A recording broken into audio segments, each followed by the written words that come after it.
So just a reminder for everybody that we are recording this session, and this broadcast is the property of Codependents Anonymous. Reproduction without written permission from Codependents Anonymous is not permitted. So we'll open this workshop today with the CoDA opening prayer. We'll start with a moment of silence. In the spirit of love and truth. We ask our higher power to guide us as we share our experience. To guide us. Right. Our experience, strength, and hope. Strength and hope. We open our hearts to the light of wisdom. Open hearts. The warmth of love and the joy of acceptance. The warmth of love and the joy of acceptance. Thanks, everybody. So I will now introduce Ritchard I from the Progress Not Perfection group in Manitoba, Canada. Ritchard started this session yesterday with a session on how to be sponsored, and today he'll continue up with a session on how to sponsor. I've known Ritchard for exactly 16 years tomorrow, as that is my anniversary in my birthday in CoDA. We met at my first CoDA meeting. He had been there all of, I think, 5 weeks before I got there. And he was the only other man in the room at the meeting. And we certainly clung to each other immediately. And we've been clinging to each other in a non-codependent way ever since. And I know Ritchard to be a person who is very, very focused on his recovery, very helpful as a sponsor, very involved with his sponsor as a sponsee. He's actually my co-sponsor and has been for a long time. So with that, I'll leave it to you, Ritchard. Thank you, Ian. Again, I am codependent as hell. My name is Ritchard Istis, and I am a grateful, recovering codependent with boundaries. And yeah, yesterday we were talking about how to be sponsored, and today we're going to shift gears and look at it from the other perspective and talk about how to sponsor. And I need to preface by saying that every sponsorship relationship, as I said yesterday, is unique to those two individuals. And it's an intensely personal experience. So all I can really share today is my experience with sponsorship. What has worked and what has not worked for me. And I need to stress that your mileage may vary. If I talk about what's working for me and it's different from what's working for you, that doesn't imply that I think what you're doing is wrong. Simply that what I'm doing is working for me. And maybe it'll work for you. And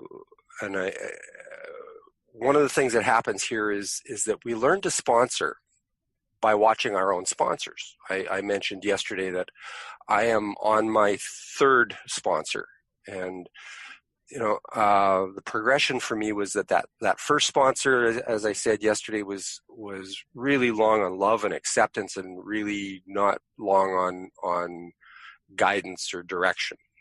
And I reached a point where I was kind of plateaued and I needed some direction. And so I switched to my second sponsor, who was good at giving me direction for where I was at. But then over time, he just kind of drifted away. I stopped seeing him in meetings. He stopped returning my calls. He just disappeared off my radar. And I found myself needing a new sponsor. And so at the time, I was involved with some service gigs that involved getting speakers for a couple of different conferences in Saskatoon.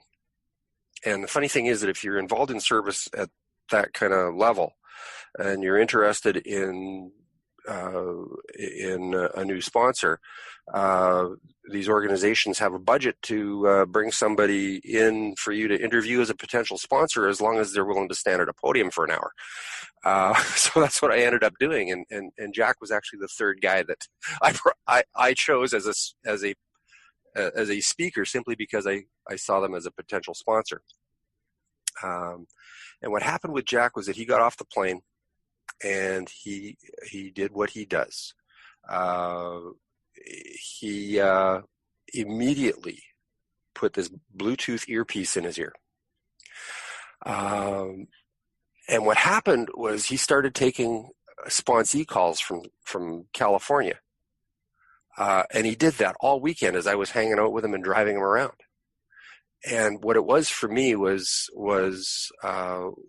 like a personal workshop on sponsorship, just watching him and how he was handling those calls.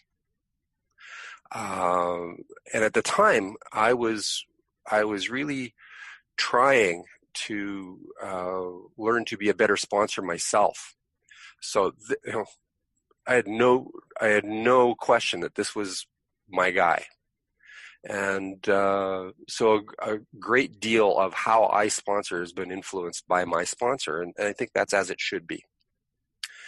I mentioned yesterday that sponsorship is the catalyst of recovery, that a catalyst is that substance that either initiates or accelerates a chemical process, and that's been my experience, not just with getting a sponsor, but with being a sponsor.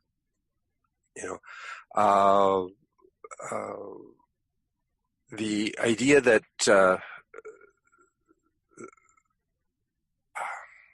we talk about doing the work here, and when we talk about doing the work, we're usually referring to doing the steps.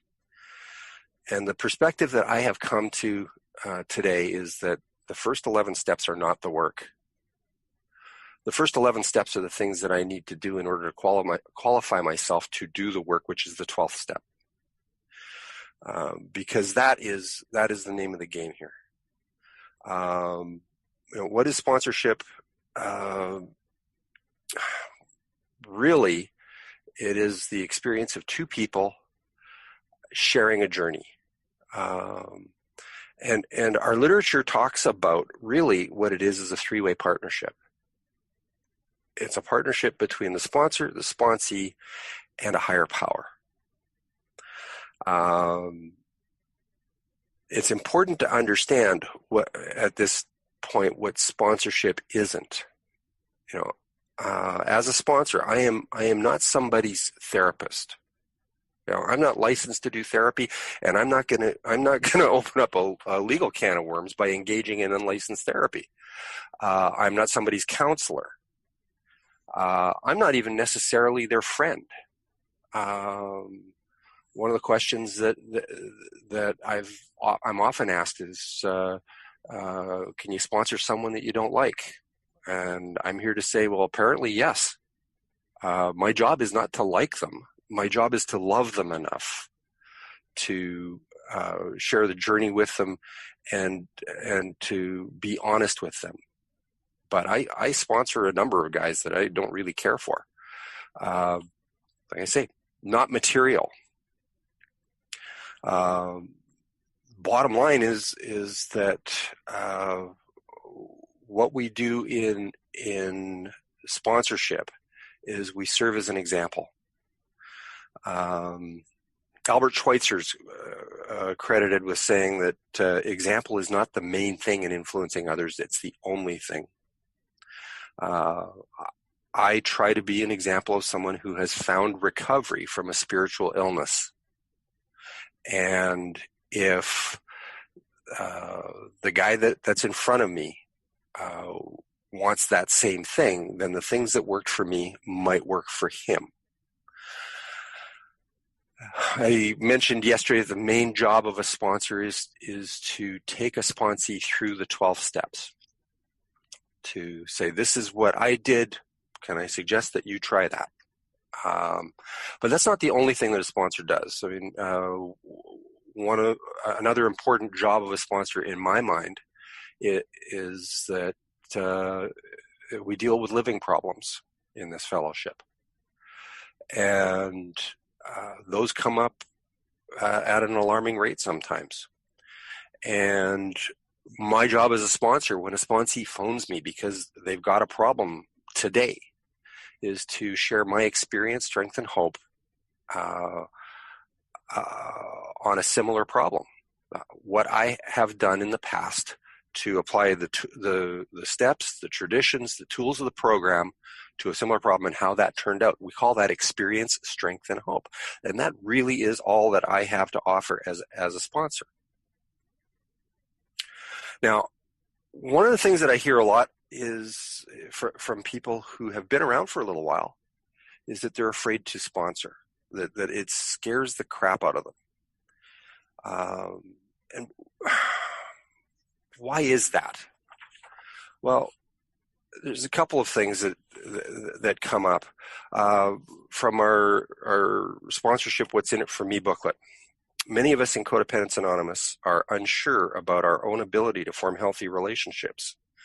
We wonder what we might possibly have to offer another person. The thought of becoming a sponsor may trigger our codependency issues. The ensuing agitation and anxiety may be unnerving. As a result, many of us hesitate to step forward. So we're afraid that we're not sufficient to the task. Can I suggest to you that if you're really concerned about that, discuss it with your sponsor, because a good sponsor will show you the progress that you've made and hopefully help you to overcome that. Another thing that I hear is I'm afraid of screwing them up. somehow as their sponsor, I'm going to screw them up. And just my opinion, but I don't think so. I think that no matter where you are in your recovery, if they're asking you, you can't screw them up. Like, if they are sick enough that you, wherever you happen to be in your recovery, look like a good idea, you can't harm them. Another thing that I hear is I'm trying to be less controlling, not more. And I don't want to put myself in a position where I'm trying to control somebody else. Can I suggest to you that sponsorship then is the ideal relationship in which to practice that, in conjunction with conversations with that sponsee, with reference to your higher power and your own sponsor, because that is exactly the kind of relationship where we need to work at making sure that we aren't controlling. So it becomes front of mind. It becomes something that we get to practice on an ongoing basis and we can make some progress with. And then one that was alluded to before we started today, I don't want that much responsibility. Really, our biggest responsibility as sponsors is to walk our talk to the best of our ability, to actually do the things that we're saying we think the sponsee should do. And if that responsibility is disturbing to you, then I'm going to suggest that you talk it over with your sponsor. Why is it important, though, to be a sponsor? Well, for a number of reasons. First of all, Step 12 says that having had a spiritual awakening as the result of these steps, we tried to carry this message to others. I've had a spiritual awakening as the result of working these steps. I want to share that message. This fellowship saved my life. What can I do to pay it back? Well, you can't really pay back somebody that saved your life unless you find a way to save their life. So instead, what we do around these rooms is we pay it forward. We pass it on.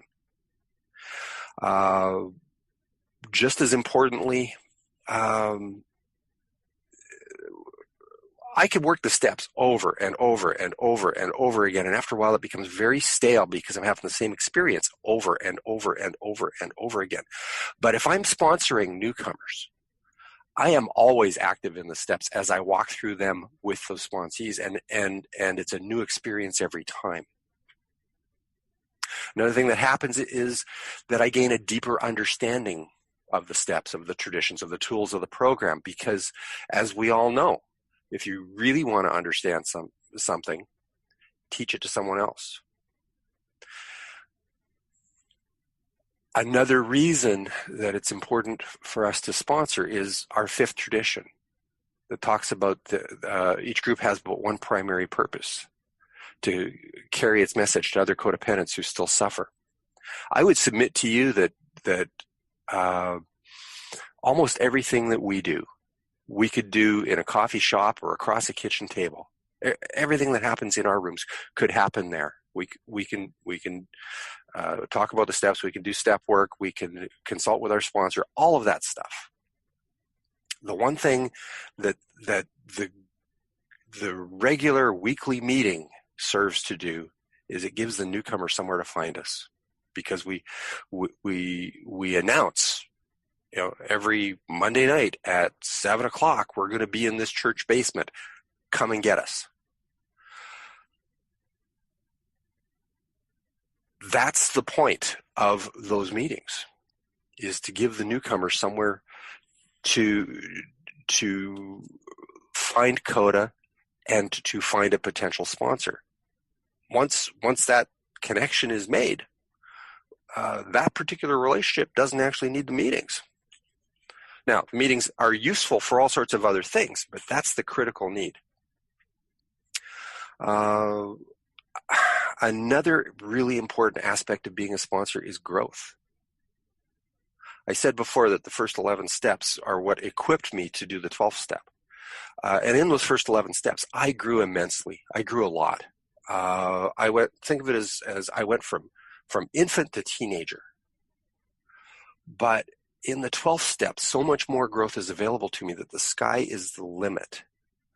That's been my experience. I've grown so much more as a result of sponsorship that the mind boggles. And one final really important reason, I think, to be a sponsor is because my higher power speaks to me through other people. In particular, my higher power seems to find it easier to speak to me through people who meet regularly in church basements and sit in uncomfortable chairs. But the people that he really, really speaks to me through are my sponsor and my sponsees. Having been through the steps a number of times, and there's still some nagging defects of character that show up. And I can do inventory after inventory after inventory at those defects of character and get nowhere. But you know what? If I take the 7th step and I ask my higher power to remove that defect of character, my experience has been that it often walks across the room and asks me to sponsor it. And my absolute favorite example of that, many of you have heard this, is that at one point in my recovery during a 6-month period, 3 different ordained ministers asked me to be their sponsor. Now, I'm a lifelong agnostic. Today, I'm an agnostic with a higher power, but I'm a lifelong agnostic, and especially in early recovery, I had a real problem with the G word because that's how I would say it. Because I couldn't say the word God in a sentence without stumbling over it. But you know what? To sponsor these 3 guys who did God for a living, who somehow thought that the lifelong agnostic should be their spiritual guide, I had to learn to use that word in context without stumbling over it. And today I can use the word God, and it isn't uncomfortable for me. So I hope what I've done is I've laid out how important it is to ourselves to become sponsors. It's so important to our own recovery and our own growth. So how do we make ourselves available to be a sponsor? Well, again, I talked about Tradition 5 and the fact that the meetings give the newcomer some place to find us. But once that newcomer shows up, one of the most important things that I can do is to put myself in front of the newcomer, to make sure that when that newcomer comes in the door, I'm the guy saying, "Hey, welcome, I'm glad you're here." And after the meeting, well, how did you find your first CoDA meeting? And did you have any questions? Is there anything that I can do to make you more comfortable here? In our group, and also at the Experience, Strength, and Hope group in Saskatoon, we have a custom of putting an asterisk by our name on the phone list if we are willing to be a temporary sponsor. And I do that. I encourage other people to do that. In particular, I mentioned yesterday that our original sponsorship booklet talked about the fifth step as a minimum requirement for becoming a sponsor. So when I take one of my guys through the fifth step, we have a little talk afterward. And one of those things I talk about is, it goes along the lines of, welcome to the fellowship of the Spirit. You've crossed a threshold today. And by the way, this now qualifies you for the task of sponsorship. And what that means is that I want to encourage you to put an asterisk by your name. It also means that after the meeting, if I want to go talk to the newcomer, I hope I have to elbow you aside in order to do that. Another really important thing to be available for sponsorship, for me, is that I don't screen my phone calls. I know it's become really popular these days. I don't answer calls that from numbers I don't recognize because I get so many spam calls. Well, problem is that that's how the newcomer that I don't know is going to get a hold of me. So I don't screen my calls. If I pick up a spam call, I can hang it up. That's okay. But I do not want to miss the call from somebody who might want and need my help. So I don't screen phone calls. So what are the attributes of an effective sponsor? I'm just going to throw something up on the screen here. Oh, great. I didn't have it open ahead of time. One moment.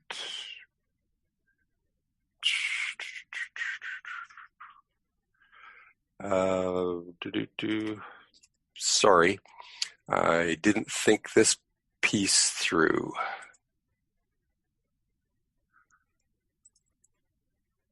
There we go.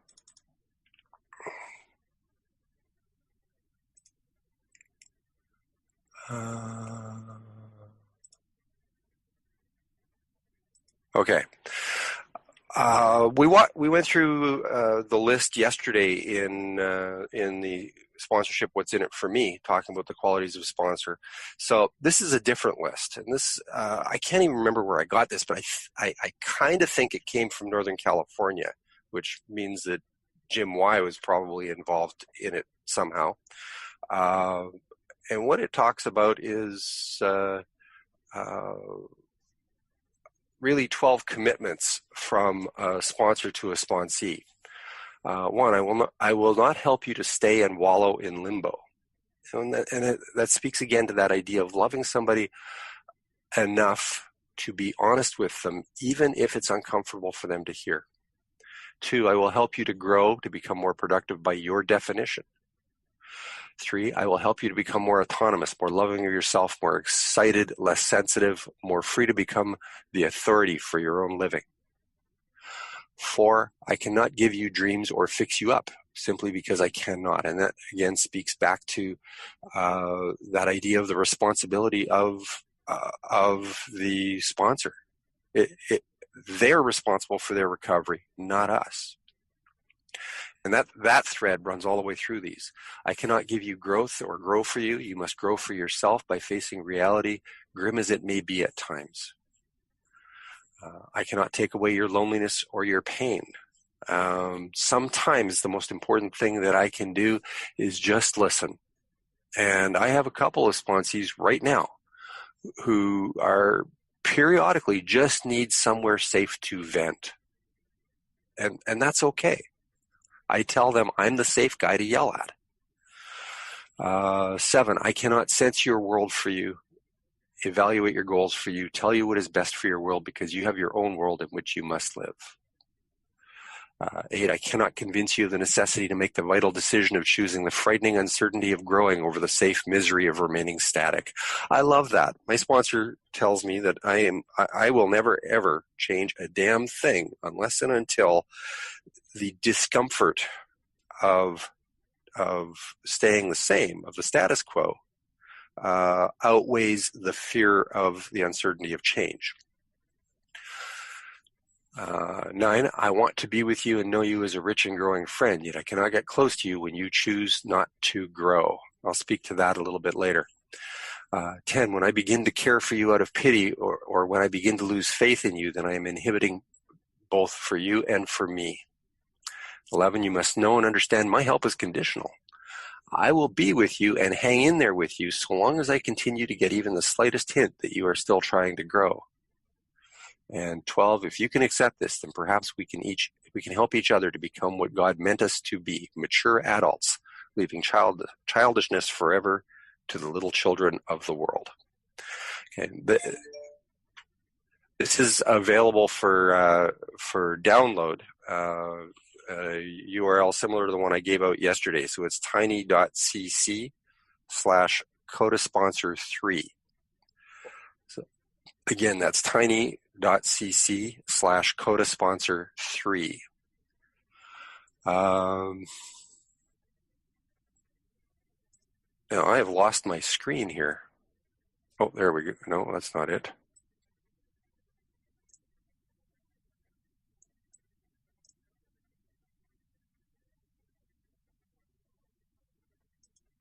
There we go. No. We can see it. Okay. All right. I can't see you guys is the problem. Is what's freaking me out here. But okay, I'm moving on. So those are, in addition to what we talked about yesterday, those are some attributes or some commitments around that idea of effective sponsorship. So someone just asked you to be their sponsor.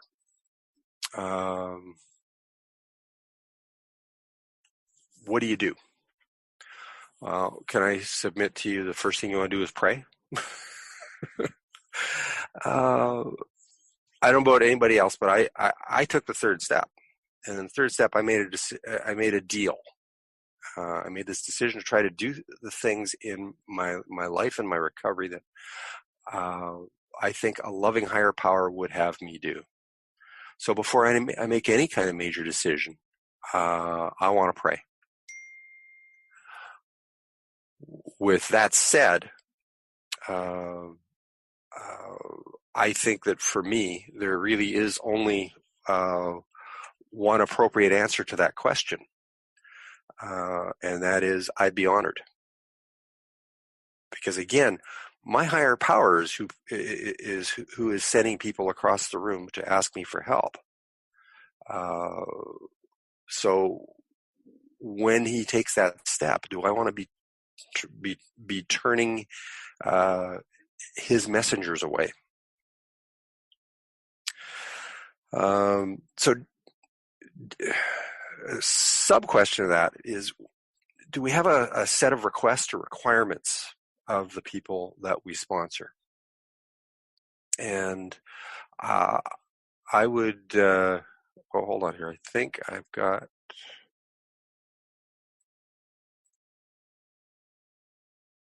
let's see if I close this.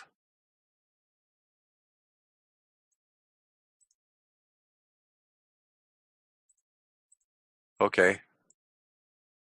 I think I'm back. Sorry, everybody. This is just confusing me. When somebody asks me to sponsor them, the actual response that I tend to give is, I'd be honored, but first, let's you and I go for coffee. We're going to sit down. We're going to have a little conversation about what that looks like to each of us, and we're going to give you a chance to back out. And then we go for what I've come to think of as the talk. And I have the same talk with every potential sponsee, which is that I have some things that I ask of the guys that I sponsor. See, I'm living most of my life these days in the 12th step, and the quality of my 12th step depends on the guys that I sponsor. And I want to work with people who want to do the work. So let me lay that out. Presumably, you asked me to be your sponsor because you see in my life or in my recovery something that you want for yourself. And we have this saying around here that if you want what we've got, you do what we did. So all I really have to share with you is my experience, strength, and hope about what I've done to get where I am. Now, for starters, I'm a steps and traditions guy. Everything worthwhile in my life is a result of working the steps or practicing the traditions.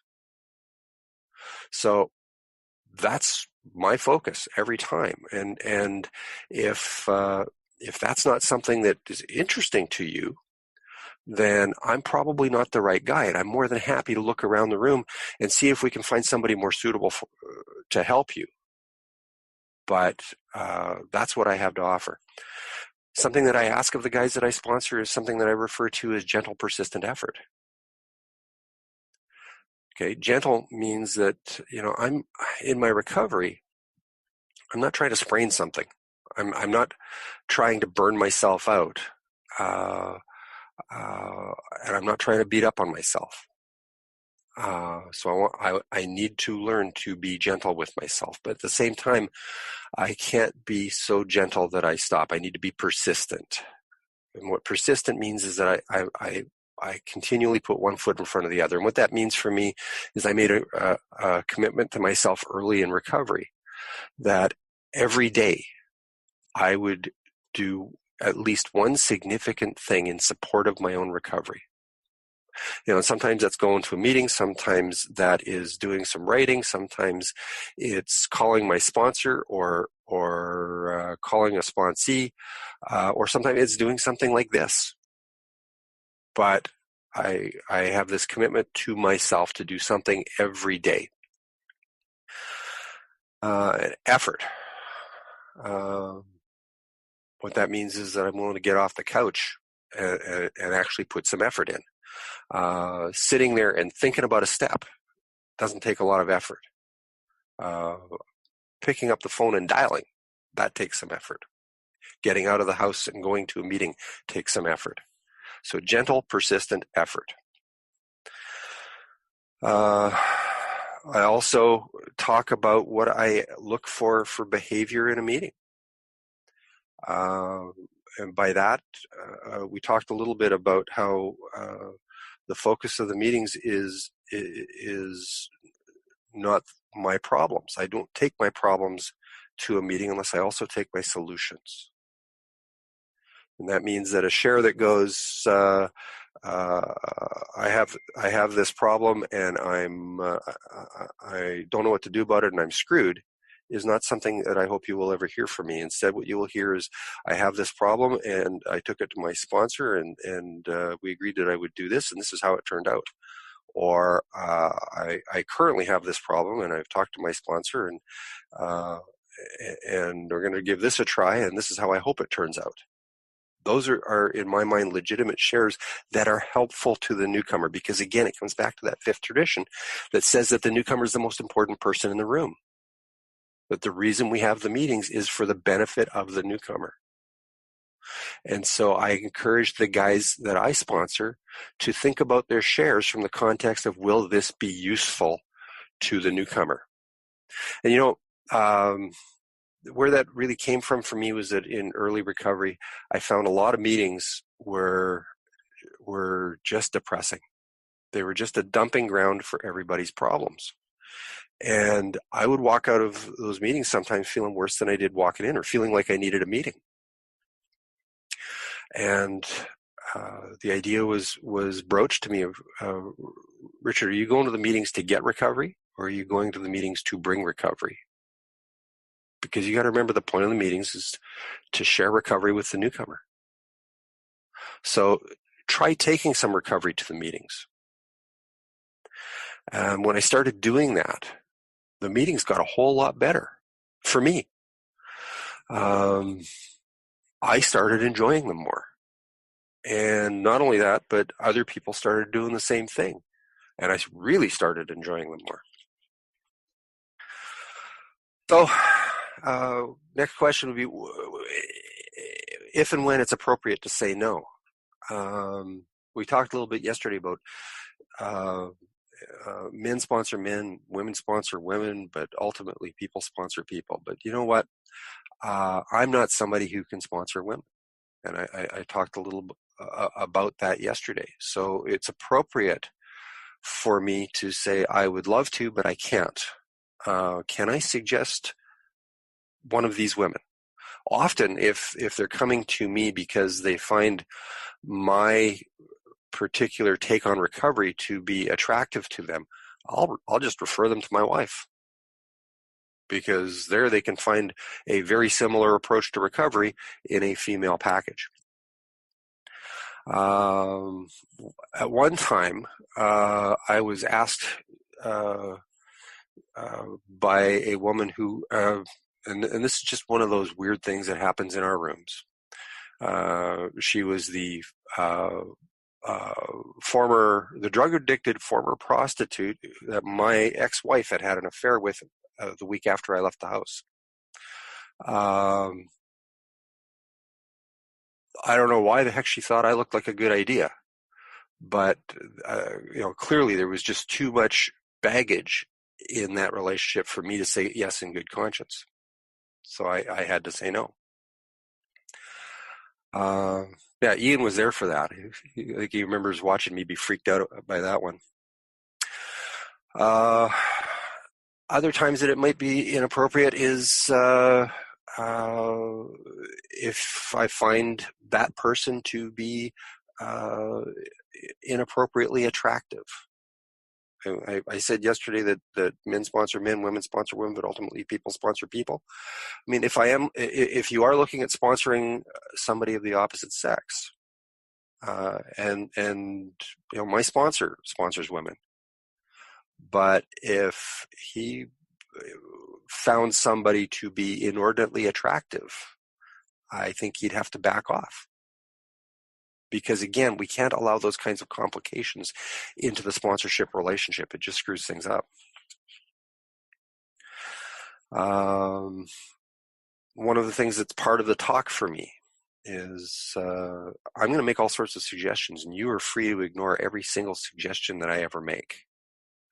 But if either one of us ever notices that you, the sponsee, are ignoring pretty much every suggestion that I, the sponsor, have to make, I hope that one of us is smart enough at that point to question the point of this relationship.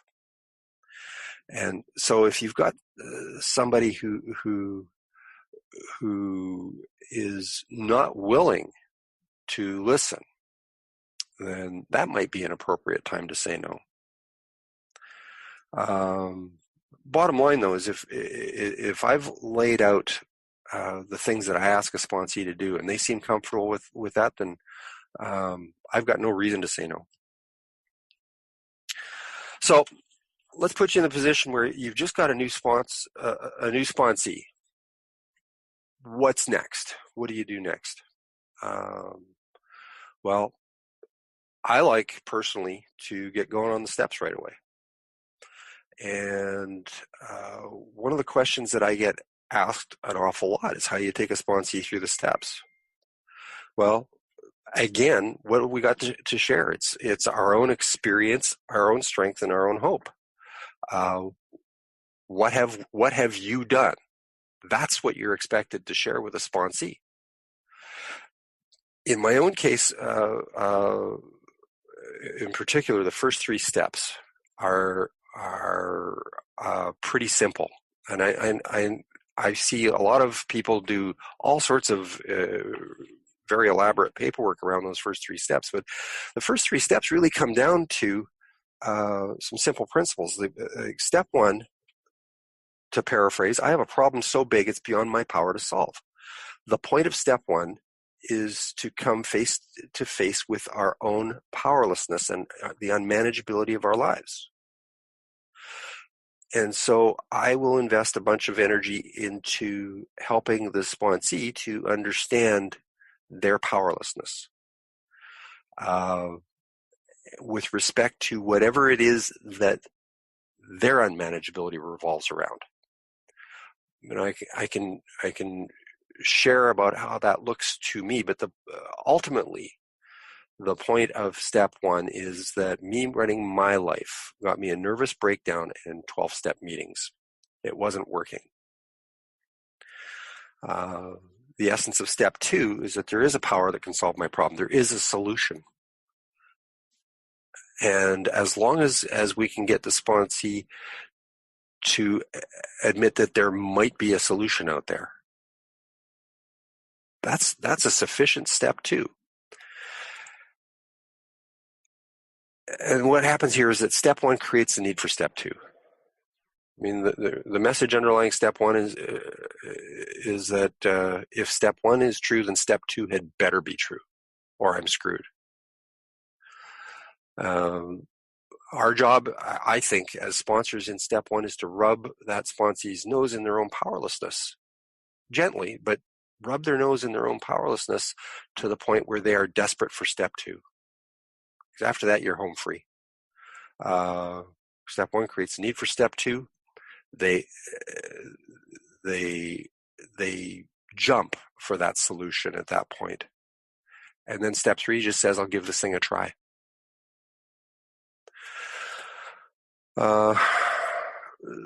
Some other methods for going through, we heard a little bit about it earlier, for going through the early steps. The 30 questions out of Northern California have become a pretty popular tool.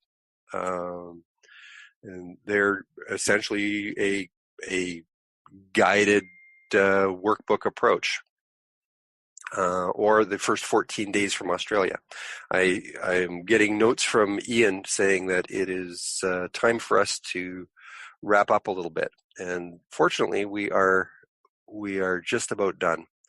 The one thing that I want to talk about before I close is the living problem side of things. What do we do when we've got a sponsee who's in crisis? Because working through the steps with a sponsee really isn't that hard. Just show them what you did.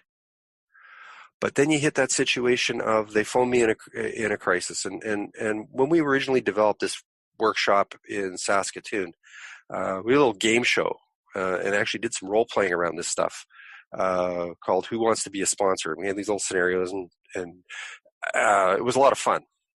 All I can do is give you the high points on that. When I get a phone call from a sponsee, first thing I do is I tune them out for 30 seconds. On the principle that they never say anything important in the first 30 seconds anyway. They're setting the stage to tell the story. But during that 30 seconds, I consult with my higher power. I ask my higher power to help me to find the words that will be useful to this man.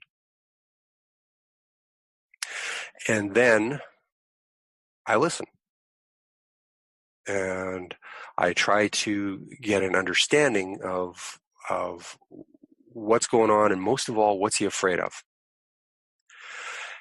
And I look back through my life for a similar situation, in or out of recovery, that I can share what I did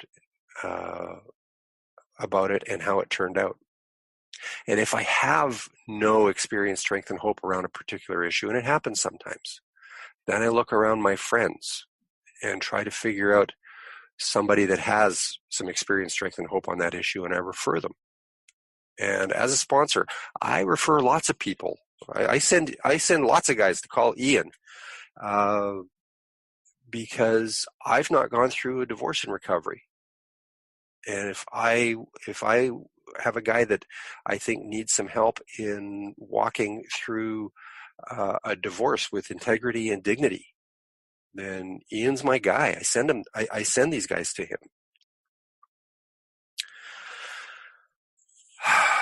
And the last question I had on here was, how do we break up with a sponsee if it's necessary, and when would we? Well, I'll share you one brief story.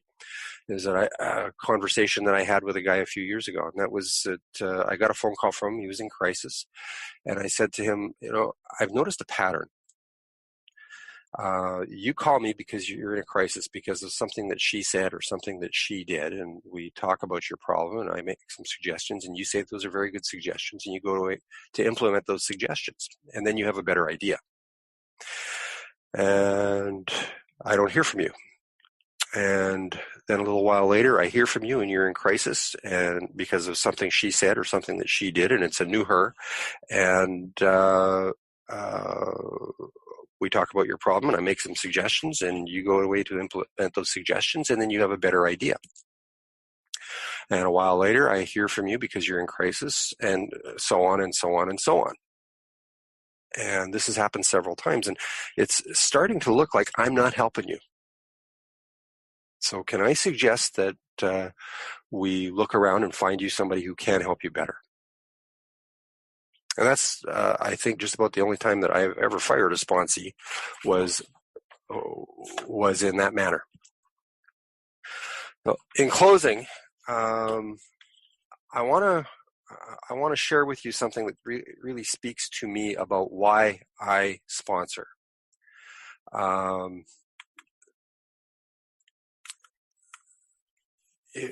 said yesterday, pretty much everything important that we do here, anything really worthwhile, we borrowed from AA, including the idea of sponsorship. And this is a little poem. It was written by a guy named Sam Shoemaker, who was the pastor of the Oxford group at Calvary Church in New York, where Bill Wilson, who founded AA, got sober. And it speaks specifically to this idea. It says, I stand by the door. I neither go too far in nor stay too far out. The door is the most important door in the world. It is the door through which men walk when they find God. There is no use my going way inside and staying there when so many are still outside, and they, as much as I, crave to know where the door is. And all that so many ever find is only the wall where the door ought to be. They creep along the wall like blind men with outstretched, groping hands, feeling for a door, knowing there must be a door, yet they never find it. So I stand by the door. The most tremendous thing in the world is for men to find that door, the door to God. The most important thing that any man can do is to take hold of one of those blind, groping hands and put it on the latch that only clicks and opens to the man's own touch. Men die outside the door as starving beggars die on cold nights in cruel cities in the dead of winter, die for want of what is within their grasp. They live on the other side of it because they have not found it. Nothing else matters compared to helping them find it and open it and walk in and find Him. So I stand by the door. Go in, great saints. Go all the way in. Go way down into the cavernous cellars and way up into the spacious attics. It is a vast, roomy house, this house where God is. Go into the deepest of hidden casements, of withdrawal, of silence, of sainthood. Some must inhabit those inner rooms and know the depth and height of God and call outside to the rest of us how wonderful it is. Sometimes I take a deeper look in. Sometimes I venture in a little further, but my place seems closer to the opening, so I stand by the door. There's another reason why I stand there. Some people get part way in and become afraid lest God and the zeal of His house devour them, for God is so very great and asks all of us. And these people feel a cosmic claustrophobia and want to get out. Let me out, they cry.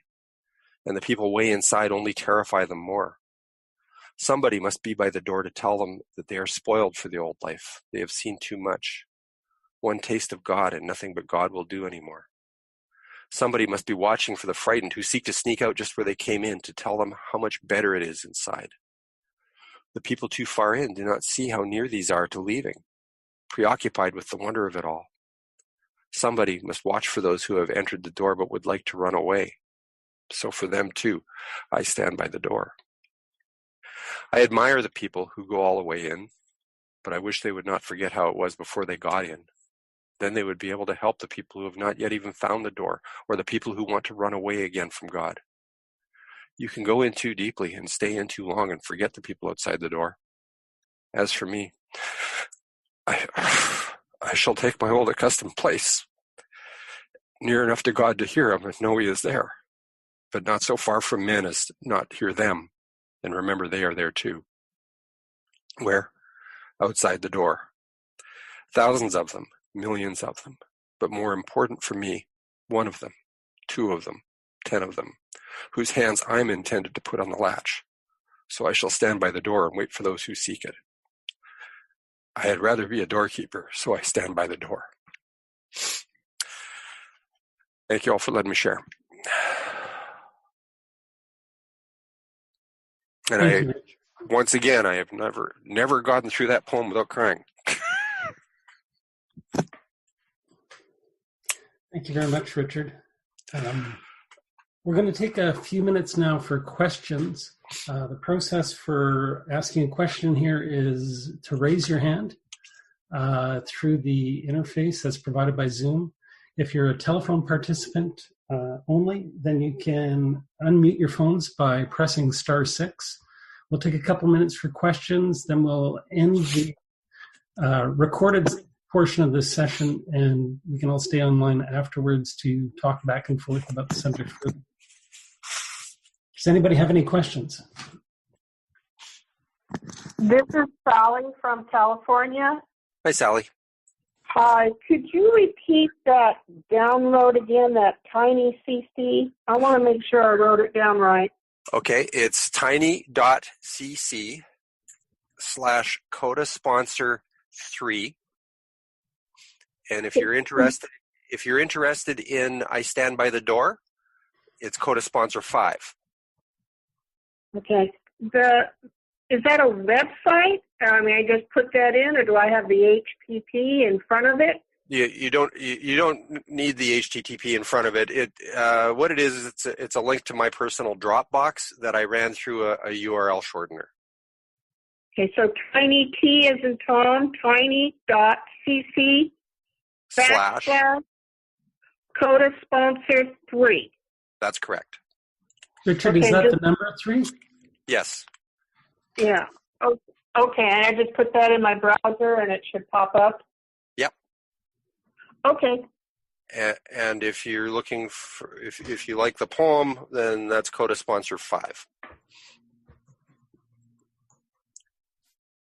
Okay. Richard, this is Linda. I have a question. Yesterday and today you mentioned temporary sponsor. Could you elaborate a bit on what the parameters are of that? I know someone who says routinely, I'll sponsor you for 6 weeks, after which we'll assess where we stand with this and whether we want to continue. But that's the only other time I've heard about a temporary sponsorship, so I'd like to hear more. Thank you. Okay. Well, the way that I look at that is that, and this is just me, is that I'm looking to take somebody through the first 3 steps while we look around for a permanent sponsor for them. If we get to step 3, I'll get them going on the 4th step. But if I end up doing the 5th step, I start considering myself their sponsor. That makes sense. Thank you.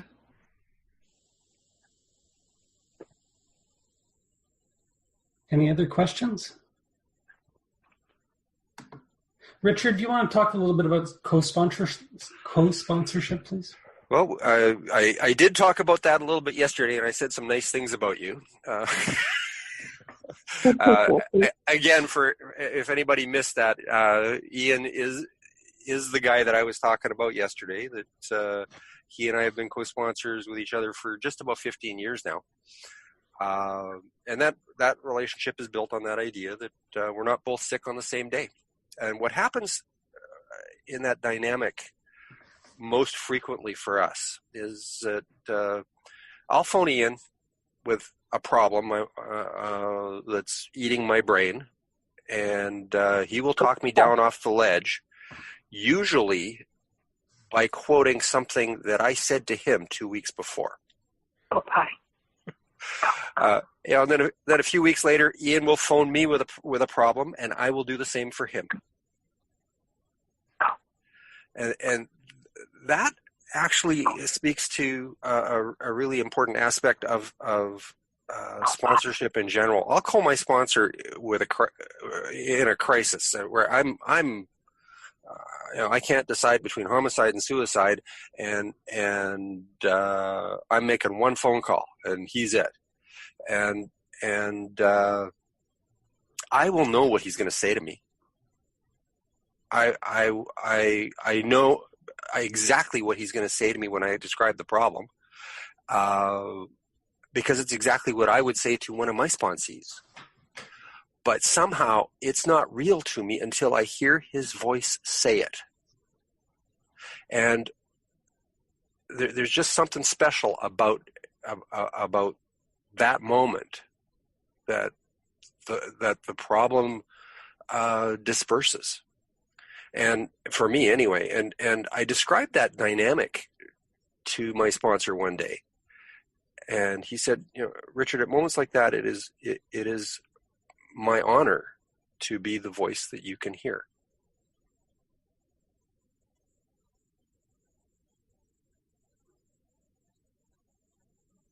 Ritchard, if I can jump in with another comment on co-sponsorship. Yeah.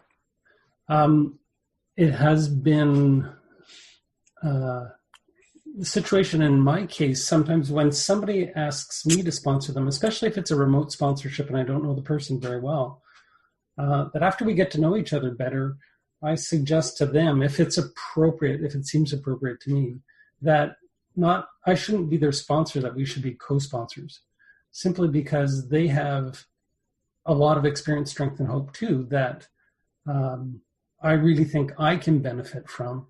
And by saying we want to be in a co-sponsorship relationship, it gives me the freedom to probably bring issues to them for discussion that I think they might be particularly helpful sponsoring me with, while at the same time I can sponsor them in return.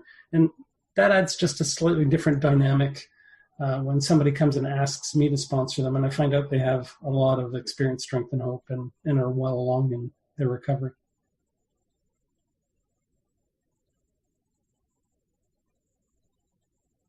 Leilani has her hand up. Hi, I'm wondering then if you can have more than one sponsor. Yes, that's not unknown. I, for example, have a sponsor and a co-sponsor. You know that. But here's, and my sponsor-in-law, my wife's sponsor, has two sponsors, for example. And often it becomes a case of specialization, where I talk to this person about these issues and this person about these issues. You got to be careful, though, if you're going to have more than one sponsor, because there's a temptation there to go opinion shopping or solution shopping. I talked to my sponsor and I didn't like the answer, so I'm going to go to my other sponsor. Well, that's what little kids do with their parents. Yes, that is what I used to do. So, and I spoke yesterday about one of the things that a sponsee can do to enhance their relationship or their use of their sponsor is that commitment to consideration. Right. I do not discard a sponsor's guidance lightly. And so I would not talk to Ian, get a suggestion from him that I don't like, and then just go to Jack to get a different solution. First of all, Jack could probably tell me the same damn thing. But more importantly, I've got that commitment to consideration, that idea that, okay, I need, before I decide that Ian's out in left field, I need to sit with that and pray and consider it for 24 hours. Thank you. I see a hand up for Nancy. Nancy, you're still muted. You may want to unmute first.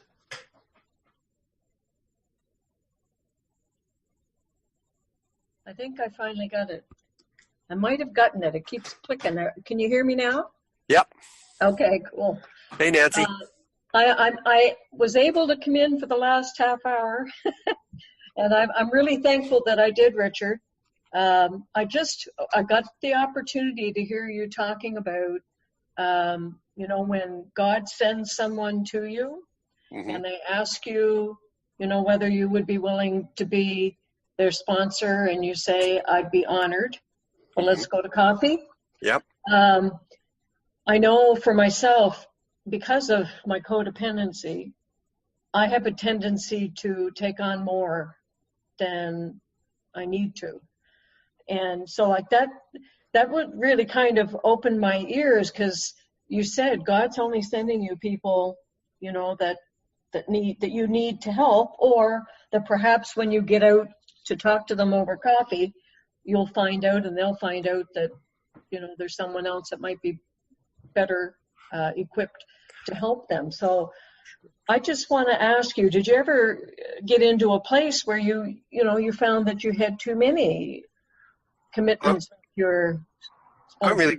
I'm really glad you asked that question, because the answer is no. Again, I made a deal in the third step. My higher power can send me whoever he wants, because he's in charge. My job is to do the footwork. But it's been my experience that he's never sent me more than I can handle. And here's what happens is that I've only ever had a couple of newcomers at a time, right? Newcomers are frankly the most labor-intensive sponsees we get. Once you've got them past those first three steps and you get them into the heavy paperwork, they tend to be lower maintenance.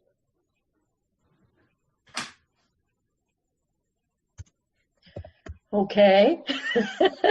So the thing that came to me is trust, and trusting that your higher power is not going to send you anybody or too many, or is not going to give you anything more than you can handle. Well, my question to you is how's your higher power been with that so far?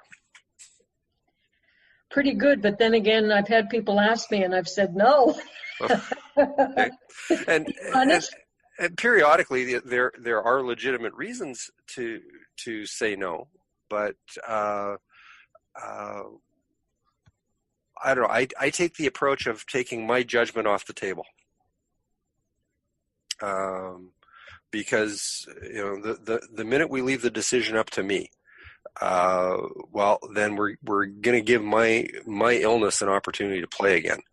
So I find it works pretty well if I just as a policy say, I'd be honored, let's go for coffee, here's the deal, and see how that turns out. And I've been sponsoring now for about 14 years, and it's worked out pretty well so far. Now your mileage may vary. I can't speak for your experience, but that's been my experience. Ian, how about you? Thank you. That's an interesting question. I've probably gotten in the way of my higher power by saying no to people on occasions, particularly at times when I'm struggling personally. Now, that's not always a good choice on my part, because I have found that my higher power brings me a lot of recovery through sponsees. And these days, I tend to think that when I've done that in the past, it's my disease getting in the way of my higher power. But I do appreciate that sometimes we can be feeling like we're overwhelmed and overcommitted. That's the nature of our disease sometimes. And then when somebody comes and asks you to sponsor them, you feel like you need to say no. I'm inclined to listen to my co-sponsor and try to say yes and run that experiment. You can always tell the sponsee after a period of time that this isn't working out. I am not in a good enough place to be able to do this justice. And you may want to consider somebody else, or be aware that I may not be able to be as available as you'd like me to be. That's always an option that we have. Well, that actually brings up a point that I didn't touch on, and that is that I like to give sponsees a backup list, because I'm not available all the time, 24/7, 365. And sometimes a sponsee will call and they're in crisis and they can't get through to me. And so I typically will give them a list of 3 or 4 names and numbers in order of preference, with Ian usually at the top of that list, of people to call if they can't reach me and they need to talk to somebody. And one of the things Ritchard does when he refers me to somebody, well, although we don't do it as much anymore because we expect this to happen, but if he has somebody who's particularly needy and is in a crisis, he'll actually let me know ahead of time that, you know, I just gave this guy your number. You can expect a call. And sometimes that helps me to be prepared mentally. I once got a call in the middle of a grocery store from somebody who was extremely needy. And the way he came across really, I want to say, triggered some of my fears from the past. And I told the guys at the grocery store, I told them I'd just be listening, and I let him go on. And then I took a moment to tell him that I couldn't talk anymore and that he'd have to call me back in about a half an hour. And then I tried to get a hold of Ritchard to find out a little bit about the backstory and to let him know this guy had contacted me. And at the same time, it goes both ways. I just a couple of weeks ago took a phone call from a guy that Ian had referred my way. And so what we end up with is really almost an interconnected web or a community of sponsorship.